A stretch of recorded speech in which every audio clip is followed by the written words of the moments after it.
Um, just happy to be on this call, and the interactions that I had with media, uh, very, very not good. But after meeting Abilene, she had really changed my perspective and my opinion on great media reporters that genuinely care and show sympathy and empathy in those moments. And, when it's a national coverage, you have people knocking at your doors continuously, calling your phone continuously, reaching out to your families, all in the midst of the first 3 to 4 hours after these tragic events has happened. So, I've had some bad encounters, but I also ran across some great people as well. And what I mean by that is, from other tragic events that has happened, where these reporters tend to give the families, individuals, numbers like myself and other individuals that they are in a group of people that we don't like to say it's a network we chose, but it was a network that put us in there. So, I've had my mixed feelings, and I look more into this interview and just having a genuine conversation. And thank you again for allowing me to share my voice and my Happy to journey. do it. Happy to do it. I'm glad that any interaction with me could give you a little more faith in the field at large. That always feels good. You're not the first person to say it, and I hope not the last. So moving forward, Nassim, please introduce yourself and let us know what your connection to this topic and the news coverage of gun violence has been like. Sure. Thanks so much for having me. Really honored to be here among you guys. And I wanted to give a shout out to Abane and the folks at AGVR, and you guys are doing amazing work. So thank you. So I'm Nassim Miller. I'm the senior editor for health at the Journalist Resource. We write research-based tip sheets and explainers on a variety of topics to help reporters with their reporting. So I'll drop a link to our website. So my connection to mass shooting is covering the Pulse nightclub mass shooting in Orlando, which happened about a decade ago. And in the months and years after that, I began learning more about the intersection of trauma and journalism, but also about trauma-informed reporting, which is understanding how trauma affects survivors and what we can do as journalists to not cause additional harm during our work, which is also important. So I'm really looking forward to our discussion today. Thank you. Thank you so much, Nassim. And Nassim was one of our first members for AGVR. She might have been like the third or fourth when we first got started, and now we're at about like 60 members, a really vibrant community. So I'm gonna like volley the shout out right back to you, Nassim. And Leah, please tell us a bit about yourself and your connection to this topic. Yes. Hi, good morning and good afternoon to some of you. I want to just thank you too, Abane. I've worked with you on a few projects and you are so easy to work with. And I love that you're highlighting things that nobody does. These are topics that nobody ever wants to talk about, or acknowledge, right? But so I'm really, really appreciative to be in this space with you all today. Thank you so much. I am Leah Shank. I am the founder and CEO of Impact, and we're a nonprofit organization. We are crisis responders, organizers, community leader. I respond to a lot of what people see on TV or what they see on social media. I am the lead advocate of the mass shooting that took place in Sacramento, California, where 18 people were shot, and also accompanying those families in court, which we're still in the court process now. And helping and serving and sitting with impacted families who have lost their children to gun violence, their husbands, their wives, or have been a victim of gun violence themselves. I also always like to acknowledge that gun violence comes in so many different forms, right? So we have domestic violence survivors that are also victims of gun violence. When you're threatened and someone has a weapon, that's gun violence. To the families that I serve that have lost their loved ones due to suicide by gun, that is gun violence. And myself, I've been in many shootouts. I've been in many instances where weapons have been pulled out on me as well. And so I definitely, this is something that we have to talk about. Our youth are becoming a target, and our youth are also becoming the perpetrators. And so when it starts to affect our babies and it starts to move in another direction, it's one thing to preach and preach and preach when it comes to adults, but our children, we're losing them. We're losing children. We have 3-year-olds that we've lost on these streets to gun violence. It's absolutely ridiculous. And so, and then also supporting the families of Stockton, California, and their recent mass shooting as well. And so I'm here to highlight the things that from an advocate's perspective, what we see being on the front lines and the front end of everything, and then also lifting up the families, lifting up you, Dion, brother, that is directly impacted, and just really being in space with everyone today and giving our viewers and the participants that are watching on right now just a little more information that hopefully they can take to their respective places too. So thank you. Absolutely. Thank you. Yes. And it is so important. The room is full of journalists, and I also recognize the name of someone who I've interviewed and was able to meet through Leah and through the trusting relationship that I've built with her over time. She's very protective of these communities. I know Dion's very protective of his story and his father's legacy as well. And I do not take it lightly at all that y'all are participating in this. And for all the journalists who are on right now, I think it's important to listen and to follow up with everyone on this call. They will absolutely make your reporting better, no matter where you're based in the US of A. Or outside of the US of A. I'm not 100% sure. So we are going to kick it off with a question for all of the panelists. And I'd love to kind of start with Nasim on this as a veteran of journalism who's seen newsrooms, who's seen these news cycles kind of go on year after year. I'm curious, what sort of missteps have you seen journalists make when they're interviewing gun violence survivors, particularly when it comes to mass shootings? Are there things that you see or you see the coverage of and you're like, ooh, yikes, that make you cringe a little bit? I'm curious about what you've seen people, what missteps you've seen over the years. Nasim, I'll start with you. Sure. And what I do, a lot of what I do is based on research, and usually for every question that we have, there's somebody who has done a research paper about it. So for this question, I actually came across a research paper that was published in May in 2024, and I'll drop a link to it in a bit, that actually has a bigger view of my personal experience of what journalists do incorrectly when they're covering gun violence and interviewing survivors of gun violence. And this was done, of course, conducted by folks at the Philadelphia Center for Gun Violence Reporting. They do amazing work. So they looked at 192 television news clips, and they found that nearly 80% of these stories focused on a single incident and didn't include the broader social context, root causes, or solutions. More than 80% of these stories included at least one harmful element, such as visuals of the crime scene. Many didn't follow up on the story, so there is one and done. But more importantly, more than half of these news clips didn't even include an interview with the injured person or a public health official. And, more and more we are understanding that gun violence is a public health issue, and it impacts public health. Also, the reporters named the treating hospital and the relationship between the shooter and the victim, which could be a safety issue. So there are opportunities to change our practices, even though it's been something that's been done over and over. So these research studies are so eye-opening because you hear from survivors. And so one of the things that a lot of firearm injured people said in the study is that news reports neglected their personal perspectives, the survivors' personal perspectives, and leave them feeling dehumanized and compounded their trauma. Again, when we are doing trauma-informed reporting, we want to avoid adding harm to somebody who has already been through something traumatic. And when we're covering about mass shootings, there are other steps we can take. And there's been more discussions, of course, on minimizing the use of the shooter's name, not reporting on the shooter and the victims all together alongside each other, being careful when we use words like manifesto. There are a lot of tips, and I drop a list of links that you can use as resources. And I don't want to put all of the responsibility on journalists, because sometimes newsroom managers, kind of ask you to do certain things. So these are things that have to be discussed at the management and the newsroom level. How can we improve our practices? So with that, I'm going to drop some links and turn it back to you.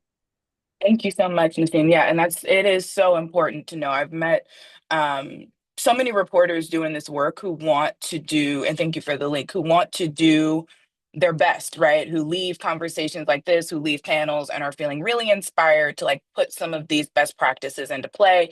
And then they run up against newsroom management who want things done a certain way. So thank you so much for uplifting that.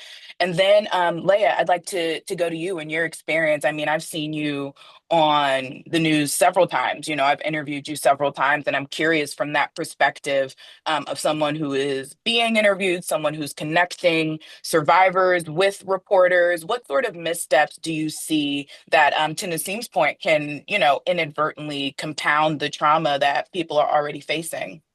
Yeah. The media is a powerful entity, very powerful. And it could be used, utilized, and be beneficial for both parties. I always tell families that you have to tell your own narrative. You have to. You have to create it because regardless, the story is going to be told. So it's already going to be in the writing. It's already going to be a story, whether you're in it or not, you know?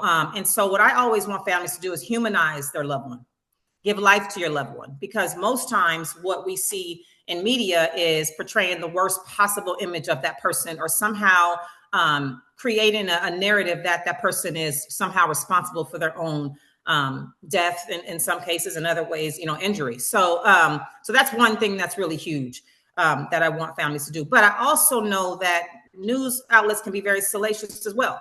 You know, they want a story and they want it to be good and they want it to be better than the next station and better than the next paper and the next article, right? And so they want that heartfelt moment when you're at your worst, your darkest, your deep, dark, you're at the pit of hell, right? And they want that.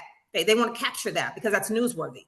To me, that's exploitive, though. So there's a fine line of letting the family, you know, be able to tell their story and give their narrative, right? But then there's also the line of when it's just too much, right? And so a lot of times what I see with families that I haven't worked with that are in other cities and other states, what I see is that families say too much, too much. They give too much, and they're already not safe. So when you're done with that interview, you got to go back home. That news reporter is going to their house and they don't live in your neighborhood. So now you have said things on live TV that you should not have said, that put your life in further danger because they just wanted a good story. So families have to understand that. And this is something that, you know, when a family is doing an interview, this is the first time they've ever done it. This is not something they do all the time. So they don't know what to say and what not to say. That's my role as an advocate, to be there and to stand in the gaps for those things and be able to shut down questions that they know they shouldn't answer, not to silence them, but also to not put them in further harm or further danger. So media also knows that this person is new to this. They know they're green. They know that they don't know what they're walking into. One question leads to another, leads to another. Next thing you know, you're talking about something that has nothing to do with you healing or the grief or the harm that's been done. Now they want to talk about what was the cause of it and all these other things that really shouldn't be discussed. So media and advocates and families that are impacted with gun violence, it's all necessary. It all plays a role in it, and it's all needed. But we have to be more focused. And like Nassim said, a lot of times that comes from the editors and the newsroom, and they're pushing you to go get the stories, ask them this, get this, you know, bring this back to us. And so a lot of times these reporters are just doing their job, right? But then we're doing ours too. So some questions are just not necessary in that moment. It's just a good headline. It's a good soundbite, and that can become harmful.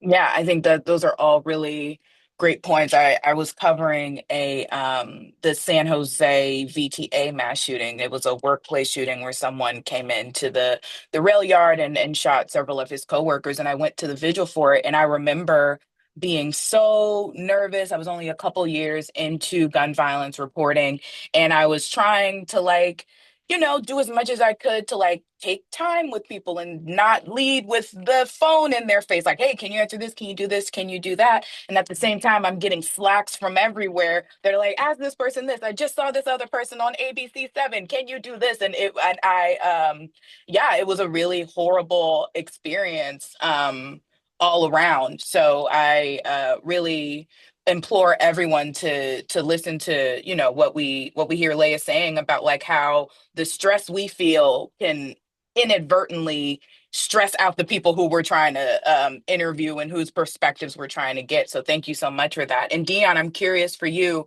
you know, I know have talked to so many reporters, including myself. What are some of the I guess the less helpful interactions that you've had with them as they, reach out to you for your perspectives, not just about obviously the 2019 mass shooting, but all of the work that you've done since and all the advocacy and time you've put into your community after that day. I'd love to hear from you. Yeah. And first I just got to say, Nasim and Leah, like they really are those key points that I've focused and impacted of, like how Nasim said about saying the name of the my situation is so weird because my shooter killed his sister. Mm. So when they bring his sister's name up, guess who else names comes up? So mine Wow. is so very tricky in that process. But when I was hearing Leah talk about the dehumanized, like that's why I always tell people, as she said, media is very powerful. You just have to know how to use it. You have to be precise. And I've learned over time, sometimes if you get right to the point, they can't edit much. You get on there, that comes with experience. It didn't come when I first got on the news because they're going to ask you things an hour after the shooting. Dion, how do you feel? Mm. Well, I want to go to Disney World. That's how I feel. Ask yourself that, you know. But not only do that, they're calling me 1,000 times. They're calling my family 1,000 times. They're Mm. calling everybody around to get to me to ask me a question that I don't even have an answer for. I'm still processing that. So, as Leah said, what I do now is I show up in those communities to help those families. Like, hey, be with your family. Don't worry about that at the time. When it's ready, because they're going to ask you questions that you could probably answer on a clear, straight-minded day. But this ain't one of those days. And, like Leah said, most people be their first time on television. And I've noticed with reporters, when reporting gun violence, as Nasim said, they'll go get everybody else to speak except the people that are experienced in those fields, because we know media sells. And as Leah said about how they try to decharacterize us, we know they do that a lot in the Black community. If it's a community, and I don't like the term Black on Black gun violence, but somewhere in that story, they'll start reading their background, saying they did this. That still don't call for them to not be here.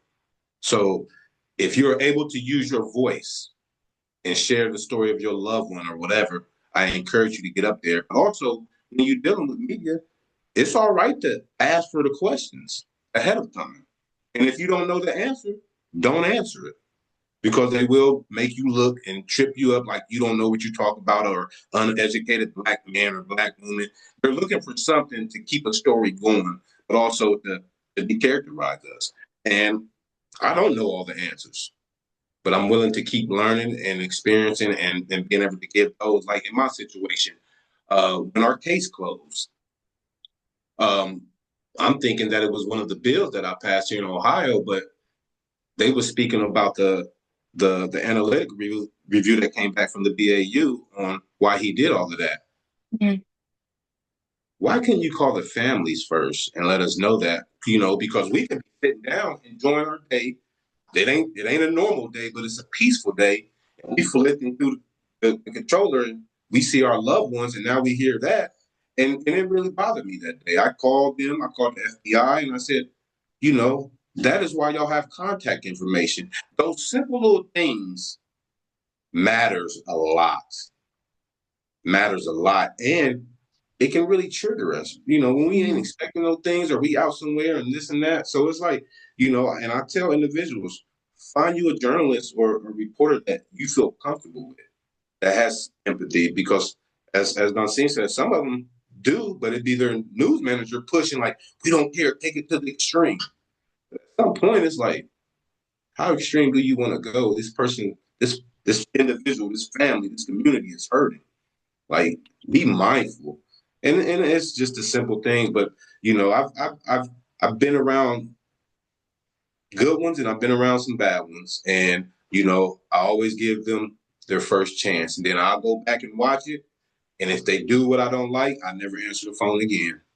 And you can feel any way you want to feel, but I feel some type of way myself. So, they answered all pretty much the questions, but those just my interactions with them, because we know that they show up in the communities and things up or make it less than or speak more about the shooter and things like that. It's just a simple thing, but in these situations, simple things seem to be the hardest things to do.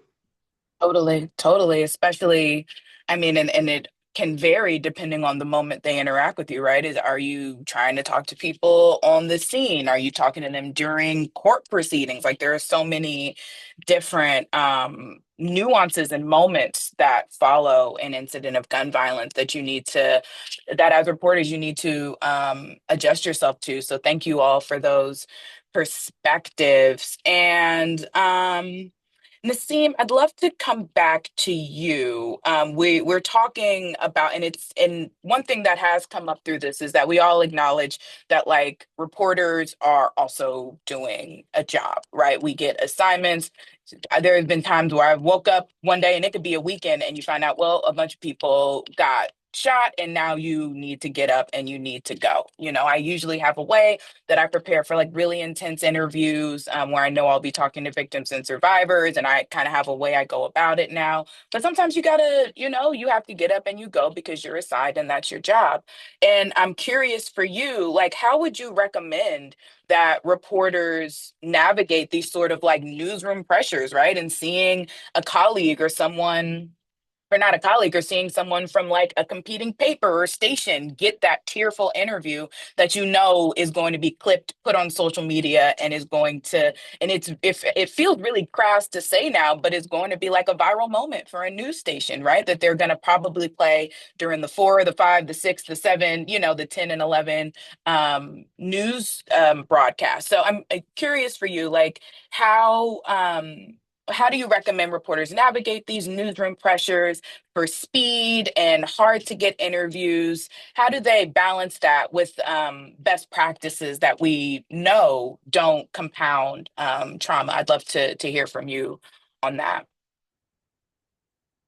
Yeah, so we usually talk about, when we talk about trauma-informed journalism and its principles, we are really breaking some of the rules of interviews and journalism that we implement when we are talking with politicians and public figures and people who have media training, right?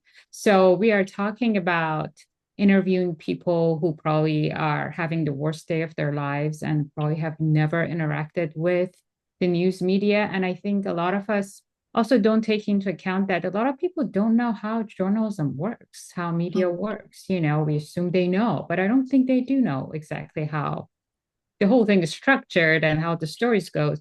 So, I mean, to me, is just taking to heart the basics of trauma-informed journalism, whether you're called in the middle of the night to go to the scene of a high-profile mass shooting or a local shooting, or whether it's something that you have time to prepare for, which is be human first, right? Again, remember, you're talking to people who have been through something traumatic, understand how trauma affects human brain, people's memories, their emotions. They might have lost a loved one. And that leads to the second, I think, important thing is to take no for an answer. If somebody doesn't want to talk to you, take that, accept it. And one of the things you can do is, if you have a card, leave your card with them or leave your information with them and tell them that you're there if they ever feel ready to speak with you, to reach out to you.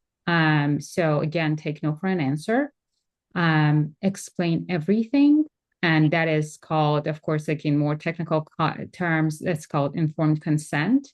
And really that goes back to helping that individual who could be in a very stressful situation understand what is it that you're doing. Who are you? Which outlet you're with? What's going to happen to the story? Once they talk to you, it's going to be posted on a website. Is it going to be in a newspaper? Is it going to be on a TV station? And also assuring them, listen, before the story goes live, whether it's in print or online or in a TV station or radio, I'm going to give you a call to fact check. I'm going to stay in touch with you. Maybe after the story runs, give them a call, right? In other words, and this is like another rule, is that these are not your stories to take, so don't practice extractive journalism. Work with survivors, right? And to tell their stories. This could be empowering for some people, sharing people's stories. For some people, it could be empowering if you do it the right way. So again, remember, you are not taking stories, and the way you can practice that is by give and take, by being on the same page with the survivors. But really, again, as I said before too, if you want broader change, these conversations have to start in the newsroom. Because if you have an editor who's on your back for certain things, as a reporter, especially if you're a young reporter, you're going to have to do what you're asked, and there's not much space for pushback. So, and with the newsrooms that I've seen changes implemented, for newsrooms to become trauma informed in a sense, there's usually a drive from the leadership. Somebody in management is very interested and wants to implement that change. So if you're a reporter, what can you do? And one of the things you can do is recommend maybe a training session for your newsroom, and places like the Global Center for Journalism and Trauma bring trauma training to newsrooms. They bring training to editors. Even speaking with advocates like Dion and Leah could be very eye-opening for newsrooms, that what are the experience of advocates and survivors with the media, and what could we do differently?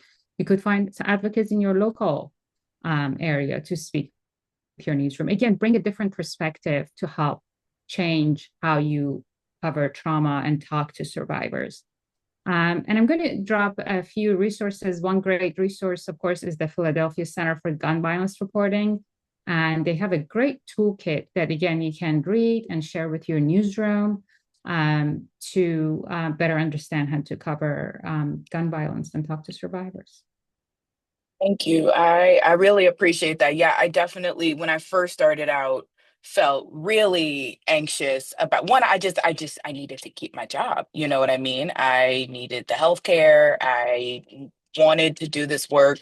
So if I was asked to do something, like, I was gonna do it. No questions asked. I'm gonna deliver, and I'm going to not be a problem, right? I feel like so many young journalists are taught, like, do not make your editor's job harder. And while there's a lot of value to that, there are moments where it feels weird or icky or is against the like best practice. And as like a quick example before I move to Leigh and Dion with their questions, I just had to write a story. The person who committed the Brown University shooting, like, they found, the Department of Justice released a bunch of transcripts of recordings that he made after the shootings. And I was just asked, as I've been asked many times, like, oh, here's a breaking news piece. Can you write something up on this? Gun violence is your beat. Let's go ahead and do it. And I'm someone, I don't use the shooter's name in my reporting.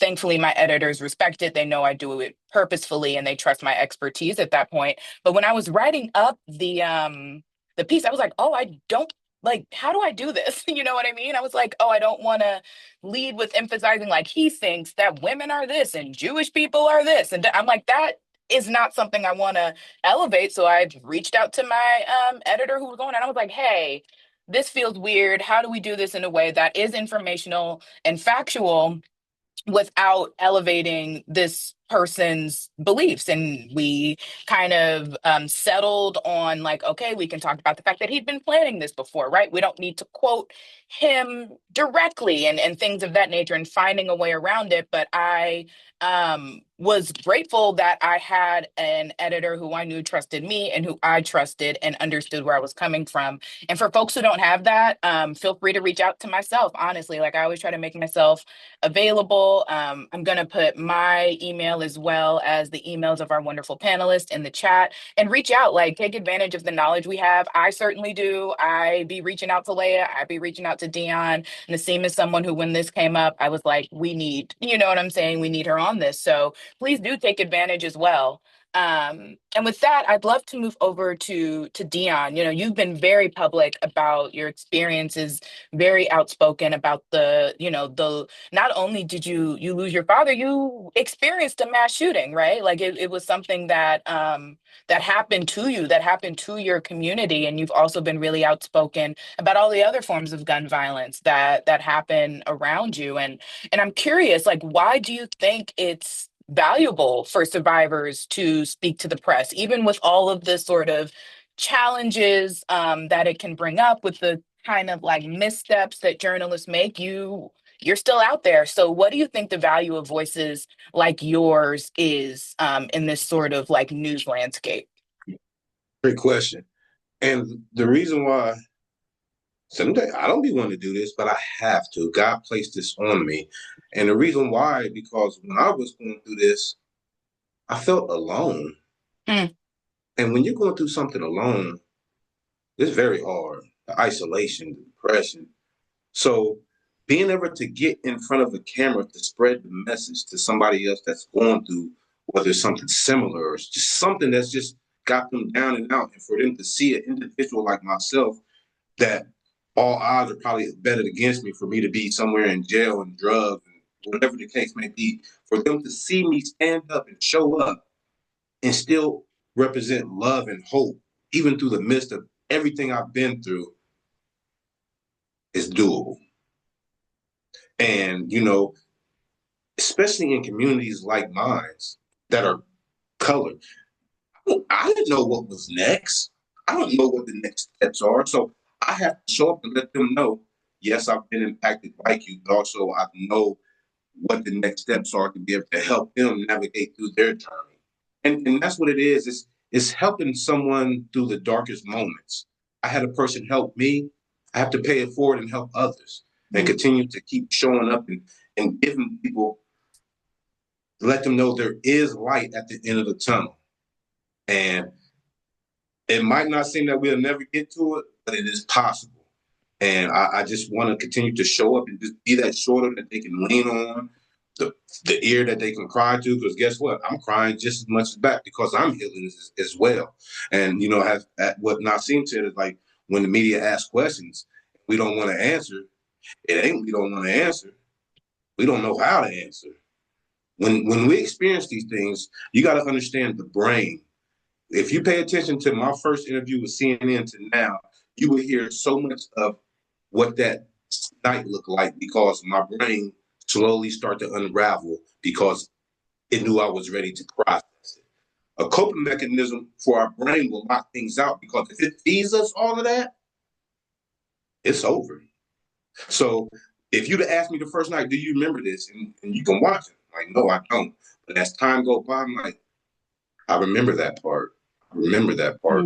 The brain is very crazy how it protects you, because if it overloads you, we don't know what that looked like for us and for anybody around us. So, you know, it's a part of healing to me. Part of healing. Me able to speak, to let it out. I always tell people, if you're able to share your story, please do it. Some people will get there. Some people take 5 years. Some people never will do it. We all have different journeys in life. But just because you don't share your story don't mean you can't help others sending emails or whatever. We all have a different path. Your path doesn't look like mine. That's why collaboration is the key to change, because what I might do, Leah does differently. But now when I meet individuals, hey, I don't have that, but I met great people that does that area. And that's why I show up, because I show up to those communities and let them know, when you're ready to get help, I know this individual, this community, that they do this type of work. Because for all of us that been in mass shootings, or when something tragic happened, we get tons of resources that come in, right? Tons of resources. And they're only going to be there for 12 to 14 days unless there's another shooting that happens tomorrow and it's crazy, and it overturns ours because of the media.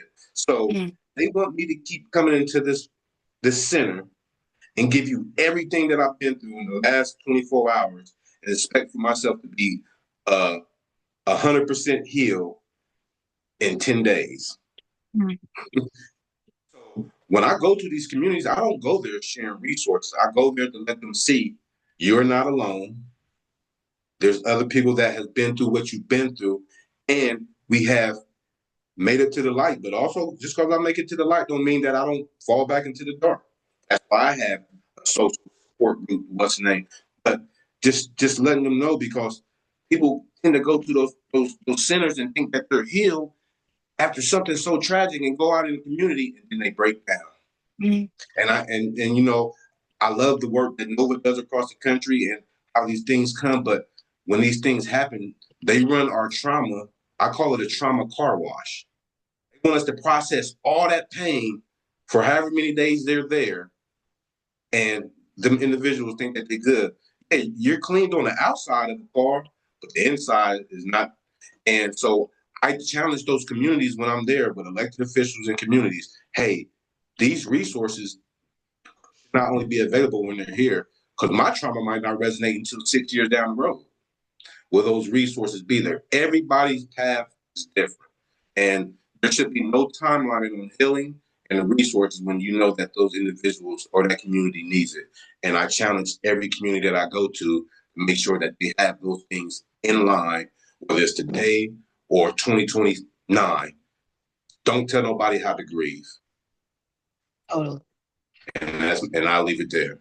Thank you. Thank you so much. And I think it's so important that we remind ourselves how long these things stick. I mean, it's the entire trajectory of your life changes after something like this, and I think we've all seen the sort of, and I call it the like mass shooting coverage clock, you know what I'm saying? The clock strikes midnight, there's a shooting that happens, everyone's running, trying to figure out what happens over the course of the next kind of few hours.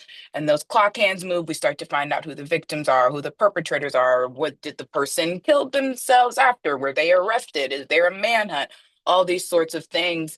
And then, by the time the clock strikes midnight again, we, reporters, as we have to do, we got to go to the next story, right? And I think that despite the fact that that is the reality of our business and a lot of our jobs, I'm still working on this. I'm trying to do a better job of like reaching out to people and following up, even when there's nothing happening necessarily in the case, right? I may see somebody be quoted in an article and I'll just send them a text like, hey, glad to see you're still out there, right? Like, I think there are little things we can do in the months that follow these shootings that can be really significant and build trust and really make your job better. You know what I'm saying? And give you access to people. It's not I don't reach out to Dion for these sorts of things on like some quid pro quo, right? It's just like, I'm not like, oh, can you come on here and then you do this interview? Like, that's not how I move. It's because I genuinely want his perspective. I'm not going to say, hey, Leah, great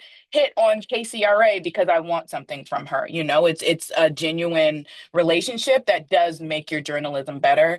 And I would really recommend you staying connected with folks after those 2 weeks, right? Because there might be a brief pop-up trauma recovery center, a brief fund or something like that. But how do we even know if people are getting the money they need to get? Like, are we following up to ensure that that this like deluge of resources is actually helping people? Usually not, because we got to go to the next thing. And I'll get off my soapbox and add that, like, shout out to one of our members, Jesse, for letting me know that the chat function is not accessible to y'all. So we will be using the Q&A function instead. Please ask our panelists some questions. We have a couple more here before we open that up, and we're going to wrap it up in about 20 minutes. So please do get those questions ready.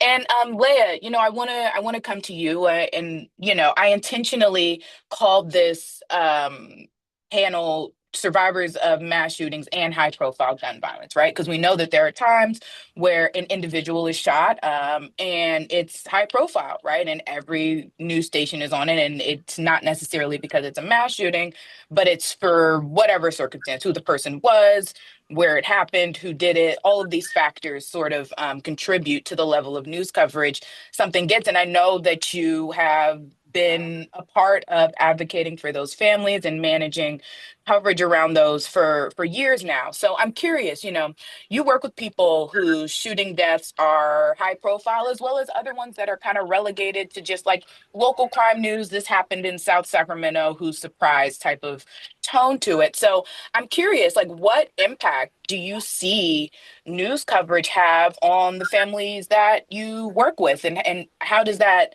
differ depending on the level of high profileness, if you will, they receive? I'm so curious about what it is like for you to work with a bunch of reporters. Yes, yes, thank you. The high profile cases are the ones that obviously get nationwide attention. Everybody knows those names. And I've worked with a lot of those families that you hear the name, anybody in America will know who we're talking about. But then there's also the more majority of parts, which are gun violence victims that have lost their lives, and nobody knows their names. And so I always call it a game of like trauma Olympics, because many instances you get families that when you have a family or a case that is high profile, there's a certain celebrityism that comes with that. They get the murals, they get the books, they get the documentaries, they get more money, they get the funding, they get a sort of notoriety that other families don't get. And it becomes, again, like a game of exploitation. It's almost like becoming famous off of something so tragic. And that is spewed in most part by the media attention that it gets. And unfortunately, media, they pick up certain cases and don't pick up others, and I can't totally understand, what that's about, but I've done many interviews for many cases that are high profile and some that are not. But I do know that every family fights for justice differently. And I think it comes down to that too. You have families that spend every waking moment, every day and make sure everybody knows their loved one's name. And being in court and being at the hospital and talking to law enforcement and talking to the district attorney's office and all that. And they have made it their life's mission to make sure that nobody forgets their loved one's name. There's a certain power that comes along with that too. Other cases, again, everybody fights differently. And so in other cases, their life has to go on a different way where they still have to work. They have other kids they have to take care of. They can't devote their 100% life into something. And then on the other end of that, you have families that don't want to because it's traumatizing. Everywhere you go, if you're somebody that someone sees you and that, oh, your loved one's name is this person, like you don't get a break from the trauma from that. It's hard to grieve and heal when you're being reminded every single day of what you don't want to talk about, so there's benefits to it all. And one thing that I do as an advocate, I try my earnest to make sure that every name is known.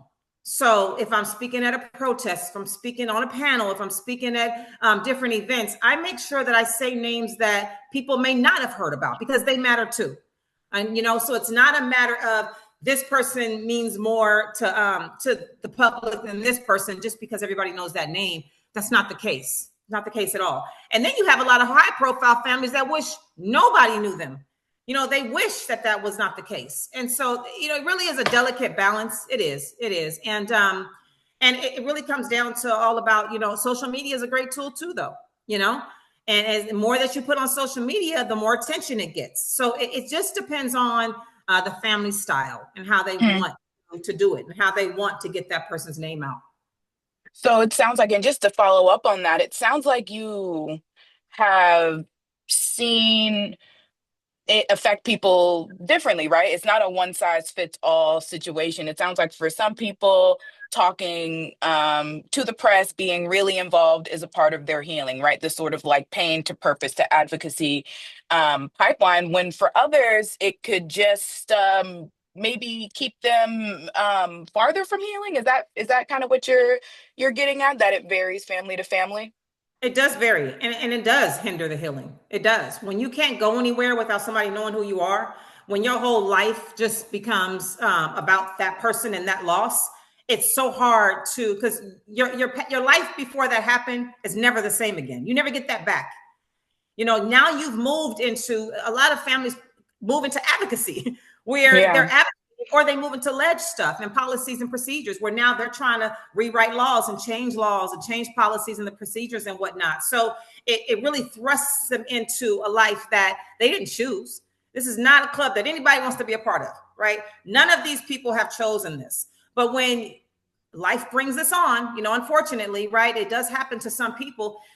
Some choose to fight it in some ways and some don't, and really it also comes down to two. I give this example because it's poignant in this point. Stephon Clark case, he was killed by Sacramento Police Department in Sacramento, California. And that was in March 18th in 2018. Well, Sacramento Police Department killed 4 more individuals that same year, but nobody knows those names. And so that's the example I give, where it's like, they didn't stop. They didn't stop with their reign of terror, and the year after that, more and more. I mean, it hasn't stopped since that. But most people will only know that one name, and they don't know the rest. And so that's just a perfect example of what I mean by, it becomes what the story that the media wants to tell, the story that, and media plays a role in that too. Because if you don't talk about these other cases, that's another way of nobody ever knowing that those people existed. Totally. Yeah. And just want to quickly shout out. Thank you so much, Naseem, for answering Becky's question. Such an excellent one. Like, what should we be teaching in journalism school, right? Like, I went through journalism training, kind of went the classic route. And the things that I learned were from people who I thought were so tough and had figured it out because they had been in the game for so long, right? That nothing affected them, that they could go talk to a grieving mom, not even have a second thought about it. But then I realized as I got older that a lot of those folks were like a little bit like kind of dead on the inside. And a lot of them had like substance abuse issues, right? Like they coped in different ways. And it's like no disrespect to our veterans in the field. Like there are so many who are amazing. But a lot of the times when we're training for these roles, we get information from people who have had to callous themselves, and I don't know how current those teachings are. So there are some great resources that Naseem has listed here in the Q&A function. So thank you for that, Naseem, and thank you, Becky. And Dion, I saw your hand was up. I'd love to hear what you have to say off of Leia's answer. No, I just love everything Leia says. And one thing Same. I can absolutely relate one to thing that. I always Yes. tell people, once you experience something so tragic, clinical wise, you're not supposed to make big decisions within that first year because your brain is still processing and your life changes. So you can never be the person you was the minute, the hour, the seconds before that happened. You are a different person after these tragic events. And, when we were talking about mass shootings and the resources, media has a lot to do with that, with names. Like for instance, if there's a community shooting in a community of color, they go speak to somebody that never been in our community, don't look like us, just because they got the name. So media plays a part of who they want to highlight in those communities or across the country. And that's been one of the fights I've been in, a lot of, and I don't take this, I'm not shooting shots at nobody. I've been losing loved ones to gun violence all my life. A lot of the individuals in the mass shooting world that there are so-called the voice of everything. And I wish I could say this, but they probably never experienced gun violence until that night. So it kind of makes me realize what makes them more, and I wish I didn't have that experience, but in all honesty, what makes them more experienced than me? And I've been living this my whole life. Not just my dad, I've lost friends, uncles, since I've been a child. Some of these people are the first time they ever heard or probably been impacted by gun violence. So that's some of the things that the media play, but also it's causing a separation as well.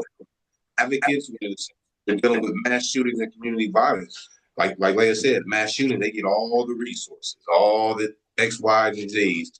And when you're dealing with community violence, they get left out. So that's why individuals like myself, even though I'm a mass shooting survivor, but I'm going to tell you now, I ain't never thought in a million years I'd be one of them. Thought it'd be community violence. But It is what it is. But they shouldn't be continuing to be left out. And when it's community violence, we know media will come there, black on black violence. You let them speak. They'll go get the ignorant person to make statements on the news, and you never hear about them ever again. Yeah, Revisit about 3 months, 6 months, see what's going on, see how it impacted the community, see what the things they need. But it's creating a barrier, and the barrier I'm creating is they're making it black and white, making like black gun violence is a community gun violence, and mass shooting is white gun violence. Mass shootings are getting all the resources, while the black community is don't even know where the resources are at. So totally. that's why And I have. Dion, I'm sorry to I'm to sorry. cut you off I'm real sorry. quick, but no, you're good. No, no, no. You're about to continue talking because someone, well, Jesse, one of our lovely AGVR members who has been such a wonderful part of our community, has a question for you. So he, one, he appreciates you sharing your experience and insight, as do I, and I know we all do. And he says, Dion, how would you have preferred reporters to have better approached you in the moment after you experienced the shooting? I mean, it's really a hard answer because I don't know how I'm acting. We sometimes I can be expressing it in a kind way, I can be expressing it in an angry way. So it's really on how they approach at that time. If I'm angry and you know that I'm angry and you come in there trying to get questions out of me, expect what I'm going to give you. You know, and whether you could just give a card or some things they can do is like, hey, who's the lead detective on that case? Who's Hmm. running the street? Give them a card. So when I'm ready to speak on it, if I'm ready, if I'm not, I can reach out. Sometimes you don't have to say nothing, and it means a lot. But it's all about the approach at that moment. If you see me in that moment and you're seeing it, move on. Mhm. Because I'm pretty sure you're going to try again in the next couple of days. And I might be in a better space. But if you see me in that moment, move on. And I'm just being honest, just move on. But don't be mad what type of reaction you might receive from me because you wanted to be the first to get news or this, and that. So basically, man, it's basically just reading the person and reading your heart. If you know that person's going through it, you can come to me and give me a hug and don't even got to tell me you're a reporter. I Mm. respect that more. And then when I'm ready, and then I see that, I'm going to call you because I'm ready to speak about my loved one and what I experienced. Well, just being human. Totally.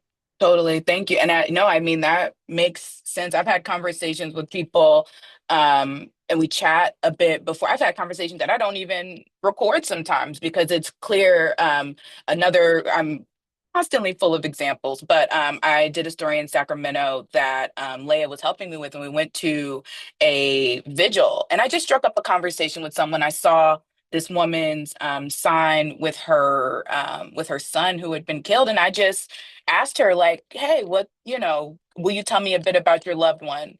Right, like I wasn't thinking in the moment like, oh, this is for a story. It wasn't even necessarily for the story I was there to cover. I just was curious about it, and we sat and we chatted a little bit, and she was still pretty distraught. Right, her son had been shot and killed. She was going through the court process and was feeling really down about the way the prosecutors were handling it. And I knew it wasn't the moment to be like, hey, well, my name's actually Abene Clayton and I do this, da da da da da. And I was just like, I'm just gonna listen. I'm just gonna take the time out of this reporting to sit and chat with this woman, right? Gave her my card, let her know if you ever want to talk to me, if you're, if there's ever anything that happens in your son's case, please let me know. And I just like hugged her. I asked her, of course, like, can I hug you? And I just like kept it pushing, you know what I'm saying? And I think those sort of interactions and taking like what really was like an 8-minute interaction out of a like hour and a half sort of reporting mission, like who know, hearing from Dion lets me know that like, okay, that was the good decision in that moment. I wasn't coming in there with the frankness of like, oh, I need to talk to this person. No, and I see like the DA advocate over there, like, fuck, I need to do this. I need to like, I just was like, take a minute and calm down because this survivor has something to say. So sometimes just being like an ear, reading the room means a lot. And you don't always know how it's going to pay off, but it always will. And we might go just like a couple minutes over time for And, those and, sticking and not to around. cut But you off, yeah, go ahead. Yeah. just to say, for those reporting, don't never think that you can't be in my position. Yeah, totally. Totally. Be mindful, be human. Absolutely. And I want to close with this question. And I'm going to start with Naseem here just to give a couple quick words. You know, what advice would you give to reporters, editors? Well, let's actually say, like, what advice would you give to editors and newsroom leadership, you know, in the moments of a mass shooting, after a mass shooting, in the months after? And Naseem, I wanted to start with you because you mentioned that there's like preparation you can do, like there's stuff you can do before the shooting as well that can have a really positive impact on your approach. So, with our last like 5 or so minutes here, I would love to start with you about like, yeah, what advice would you offer to people in the moments before, directly after, and in the months following a mass shooting or other high profile incident of gun violence? Sure. Yeah, I think it's so important to take the time to create a plan. And as we always talk about reporting on trauma, whether it's a mass shooting or a hurricane or a tornado or any kind of natural or man-made disaster, is have a plan in place. What are you going to do before, during, and after? And that's something, again, that can be led by news managers or at least prompted by reporters. Hey, maybe we should make a plan because you never know, right? Mhm. And I wish there was a sort of a blueprint that all the newsrooms could have access to kind of modify it to their own need. And maybe AGVR can take the lead on creating such a thing for newsrooms to download and kind of modify it to their needs. But it is like thinking about, okay, who are we going to put in the field when a tragedy happens? How long are we going to let our reporters stay in the field? When are we going to pull people back in? Because, you know, the first 2 to 3 days, you know, it's all hands on deck, especially in, you know, high profile mass shootings or large tragedies. So, and you don't want to burn your reporters out, of course. So you want to bring them in. When do you want to do that? And then during setting up, again, guidelines on trauma-informed reporting. Where do you draw the line? What are the practices? How to stay in touch with your reporters? And what do you do after? Especially after everybody comes back in the newsroom and adrenaline starts going down. How do you take care of your reporters, right? How do you look after them? How do you look for signs of trouble? And these are all parts of having a trauma-informed newsroom, for editors to check in on their reporters, especially if they see signs of trouble, somebody missing deadlines, or acting differently than they did before in the weeks and months after the shooting, mass shooting. But also, as far as reporting goes, it's so important to stay in touch with survivors, especially if you're doing a long-term piece. I'll share a couple of links here where people who are injured in mass shootings, like sometimes we focus on victims, but people who are injured also suffer long-term consequences, financial and mental. Also, it's so important to stay in touch with them, and there's research studies about that. And I guess the other thing I share with reporters individually is, and I know we use this word a lot, but really look after yourself and practice self-care. Try when possible in these high stress situations to log off and reset your nervous system before you jump back in. And especially in the news cycle we are in right now, it's so important to create boundaries for yourself and for your reporting, and potentially having discussions in newsrooms. So, because we don't want you to burn out. And with that, I'll lead that back to you, and I'm going to drop some links in the chat. Thank you. And I actually would love to end this. Anthony Shaw, one of our attendees here, has a question for all of y'all that I think would actually be great to kind of end on. So for Dion and others, I'm curious to know if you have any opinion on how mass shootings are defined. Specifically, mass shootings usually refer to shootings where 4 or more people are injured in public spaces and often exclude crimes like gang activity. I think the term mass shooting evokes images of schools or parking lots and can influence how the incident is perceived. Quote, mass shootings as a term may influence how the victims are perceived. Community violence tends to carry a stigma for the victims, which is a very fair point. To see victims be like questioned about why they were where they were when a shooting broke out is something you would never ask a high profile mass shooting victim, but we do see that happen with community violence. So for all of you, do you have an opinion on the term mass shooting versus community violence? And Leah, I'd love to start with you as someone who has dealt with both of these issues and survivors and victims of them as well. And thank you for that question, Anthony. It's really interesting. It is. It's a really good question because a lot of times what it does is it detours community support. If you're able to label something gun violence or label it Black on Black crime, or that's just those people over there, then the community is less involved. They care less, and it takes away the sympathy that the community has when they first hear about the mass shooting. So initially, when a mass shooting takes place, or even a singular shooting, you have a lot of public officials. You got laws and legislators. You have law enforcement. You even have the elected officials, the council members and the mayors and governors. They speak out in this selective, I call it outrage, right? But the moment that they're able to classify it as something else, then everybody goes away. The resources then go away, okay? And nobody has to care anymore because we've labeled it something to where most people will then at that point say, well, you shouldn't have been there, maybe you should have done this instead. We saw it with the Stockton mass shooting where people on the internet were saying, why were you even at that party? They were blaming the families. Sorry, it's not funny, but it's just so crazy that, how many birthday parties, baby showers have happened in hoods across America and no one gets shot. Okay. Exactly. It's crazy to think that would be the response when people lost their children. There were children killed in that mass shooting. And you have the nerve to say to those families, well, why were you even there? Or, what kind of parent are you to even have your child at that birthday party? But it's those sort of things that take place when you're using incorrect language, or when you try to diminish the exactly what happened and the power behind what happened and relegate it into something else. And that is something that happens far, far, far too often.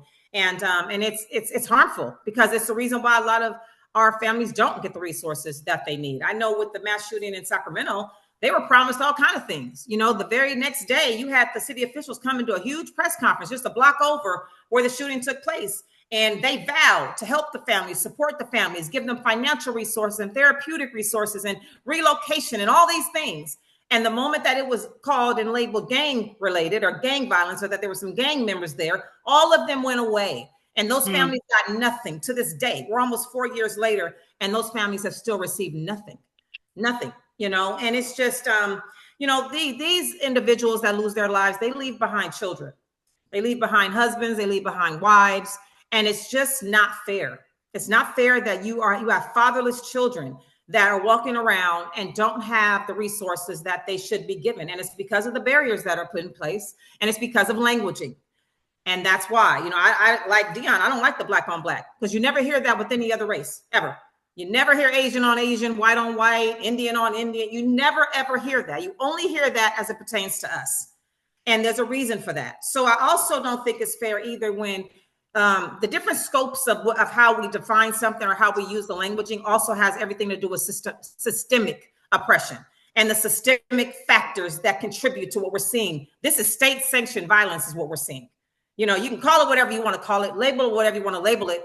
But a lot of these instances could have been prevented, and they're not, because our communities don't have the resources, because there's no preventative care done. There's no maintenance. We maintenance everything else. We do preventative work on our front lawn when we water it.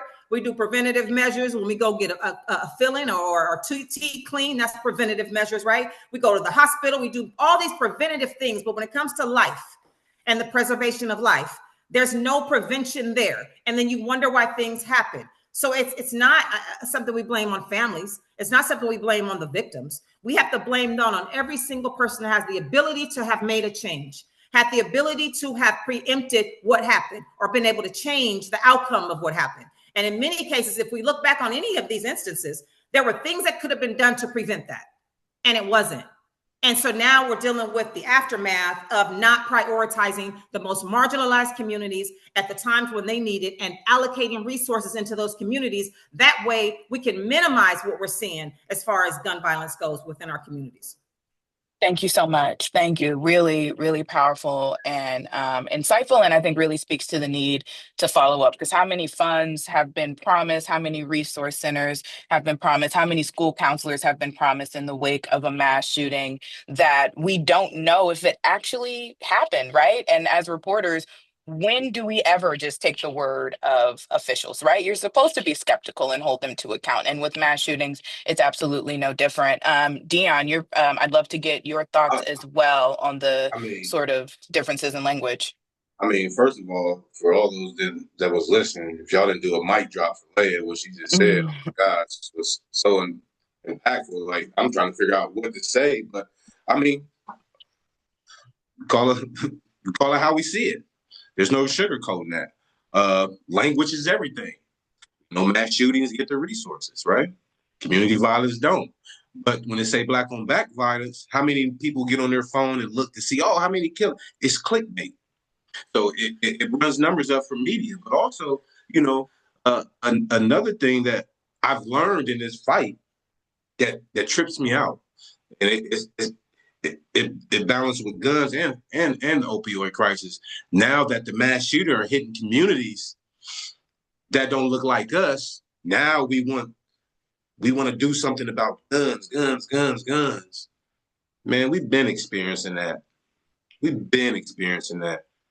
But now that it's in certain communities, now it's on the forefront. And a lot of this money that a lot of these CVIs and people that are saying they do gun violence, man, they ain't in those communities. But their grant is being written up about communities that I grew up in, poverty. But them resources ain't coming in there. You read that grant, we're going to serve this. We're going to make sure they got this, they got that. Why do that community and see if they got that? Mm-hmm. So we just going to call it what it is. But that's why you have advocates like us. But understand that it takes a movement, not a moment, to make this happen. And, as a survivor, I think Leia said that once we experience something, our life does not go back to the same. I can't work a 9 to 5. I'm always thinking how to save a life. I could be on vacation and have the best moment in my life. And guess what I'm thinking? Man, how can I save a person? I'm in the year 2030. People don't even want to have that conversation on what trauma does. My mind constantly turns. It changes you. When I go into restaurants, I know where to sit at. I don't sit how I used to be. Like, it's a whole different structure. So I'm also learning my new self so I can apply it to this new world that I'm living without people that's not in it. But there's nothing much I can really say. Leia did a mic drop on that. Thank you. She handled it for sure. Naseem, any thoughts on the use of language? Or I do feel like Leia did kind of just knock it out of the park there. And it's something that I talk about often. It was really the sort of impetus for the gun violence project. When I'm from a city called Richmond in California. And when Sandy Hook happened when I was like a senior in high school, and Parkland, I was in my early 20s. And I was really shocked to see that most Americans thought the faces of gun violence were like young white people. It was an absolute, like, I was truly shocked by it. And so since then, I've been trying to apply the same level of analysis, care, accountability to these incidents of community violence as we see for high profile mass shootings. And so I appreciate it so much. Again, to have these wonderful folks here, and for all of you all who attended. I know we went a little over time, so I appreciate y'all for sticking around and for questions. I found that like these panels have such a tight and dedicated sort of following, and I appreciate all of y'all so much for participating. And I will be sure to send these links over in a follow-up email, and to all of our attendees and to those who couldn't make it. And this is also being recorded, so there will be opportunities to refer to it as well. And that is going to do it for our Interviewing Survivors of Mass Shootings and High-Profile Gun Violence webinar. Thank you so much to Dion, Naseem, and Leia. This is the insights have just been invaluable. Thank y'all, and have a great rest of your day. Thank you. Bye.